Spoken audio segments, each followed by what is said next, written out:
الحمدللہ، اللہ تعالیٰ کا لاکھ لاکھ شکر ہے کہ مالک الملک نے اپنی یاد کی توفیق اور موقع عطا فرمایا۔ لاکھوں اور کروڑوں درود حضرت محمد مصطفیٰ صلی اللہ علیہ وآلہ وسلم پر، جن کے طفیل مالک الملک نے یہ مہربانی عطا فرمائی۔ سامعین کرام، اللہ تعالیٰ نے قرآن پاک میں ارشاد فرمایا، اعوذ باللہ من الشیطان الرجیم، بسم اللہ الرحمن الرحیم۔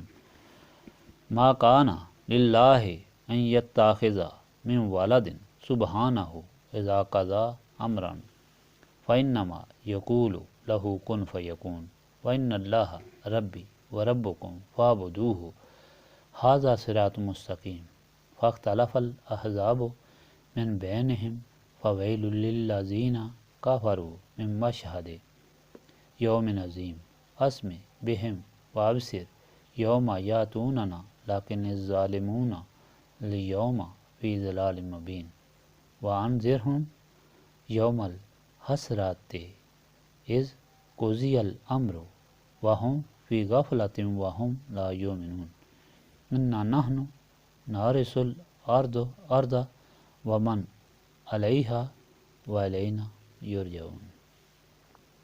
یہ اللہ تعالیٰ کی شان نہیں کہ وہ کسی کو اپنا بیٹا بنائے، ویسے پاک ہے۔ جب وہ فیصلہ فرما دیتا ہے کسی کام کا تو بس اتنا حکم دیتا ہے اس کے لیے کہ ہو جا، تو وہ کام ہو جاتا ہے۔ اور بے شک اللہ تعالیٰ میرا بھی رب ہے اور تمہارا بھی رب ہے، اسی کی عبادت کرو، یہی سیدھا راستہ ہے۔ پھر کئی گروہ آپس میں اختلاف کرنے لگے، پس ہلاکت ہے کفار کے لیے اس دن کی حاضری کے وقت جو بہت بڑا ہے۔ وہ خوب سننے لگیں گے اور دیکھنے لگیں گے جس دن یہ آئیں گے ہمارے پاس، لیکن یہ ظالم آج تو کھلی گمراہی میں ہیں۔ اور آپ صلی اللہ علیہ وآلہ وسلم ڈرائیں ان کو حسرت کے دن سے جب ہر معاملے کا فیصلہ کر دیا جائے گا اور ابھی یہ لوگ غفلت میں ہیں اور ایمان نہیں لاتے۔ یقیناً ہم ہی وارث ہوں گے زمین کے اور جو کچھ اس کے اوپر ہے، اور ہماری طرف ہی سب لوٹائے جائیں گے۔ پچھلی مرتبہ آپ نے جو فرمان الہی سنا، اس کا خلاصہ یہ ہے کہ اللہ تعالیٰ اپنے محبوب بندوں پر بہت مہربان ہوتا ہے۔ ہر وقت اللہ تعالیٰ کی رحمتیں ان پر برستی ہیں، جب وہ پیدا ہوں اور جب اس دنیا سے انتقال کر کے اللہ تعالیٰ سے ملیں اور جب وہ قیامت کے روز اٹھیں گے، جب ہر شخص حیران اور پریشان ہوگا۔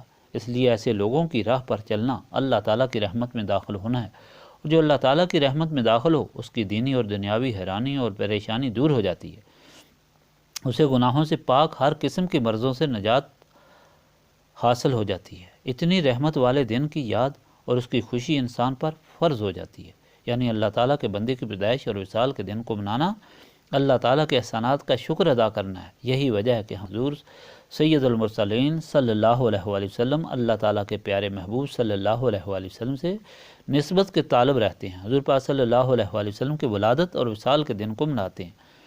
ایک طرف اس نسبت سے ہمارے دل و دماغ روشن ہوتے ہیں اور گناہوں سے پاک ہوتے ہیں، دوسری طرف ہم اللہ تعالیٰ کے احسانات کا شکر ادا کر کے اللہ تعالیٰ کی رضا مندی حاصل کرتے ہیں۔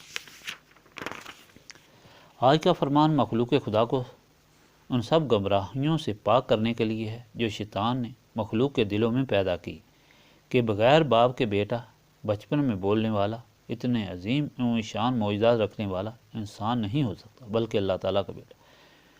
پھر ایسے گمراہ لوگوں کے کئی فرقے بن گئے۔ ایک فرقہ یہ یقین کرنے لگا کہ حضرت عیسیٰ اللہ تعالیٰ کے بیٹے تھے، دوسرے فرقے نے یہ عقیدہ بنا لیا کہ اللہ تعالیٰ تین کا مجموعہ ہے، یعنی اللہ تعالیٰ، حضرت عیسیٰ اور مریم، اور تیسرا فرقہ صحیح عقیدہ رکھنے والا کہ حضرت عیسیٰ اللہ تعالیٰ کے بندے اور رسول ہیں، مخلوق کی ہدایت کے لیے تشریف لائے۔ اور یہود نے تو بالکل ہی کفر اور بیہودہ بکواس بکنا شروع کر دیا، جو ان پر بہتان عظیم ہے۔ دونوں طبقوں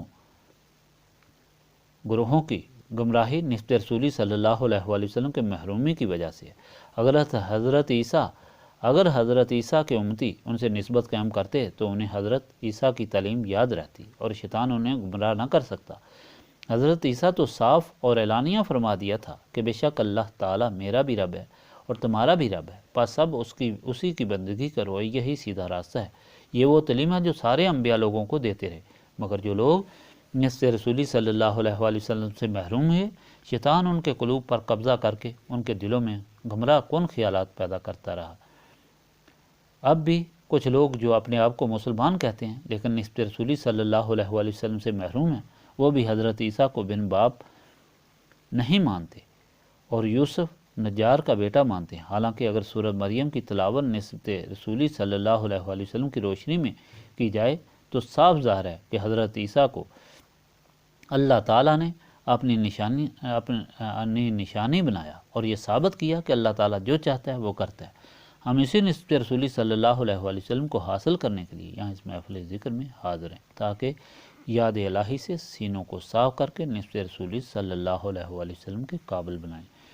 اللہم صلی علی سیدنا محمد وعلی آلہ وصحبہ صلاۃ تکون لنا امان من کل خوف۔ ربنا آتنا فی الدنیا حسنۃ وفی الآخرۃ حسنۃ وقنا عذاب النار۔ لا الہ الا انت سبحانک انی کنت من الظالمین۔ ربنا لا تزغ قلوبنا بعد اذ ہدیتنا وہب لنا من لدنک رحمۃ انک انت الوہاب۔ انت ولی فی الدنیا والآخرہ توفانی مسلما والحقنی بالصالحین۔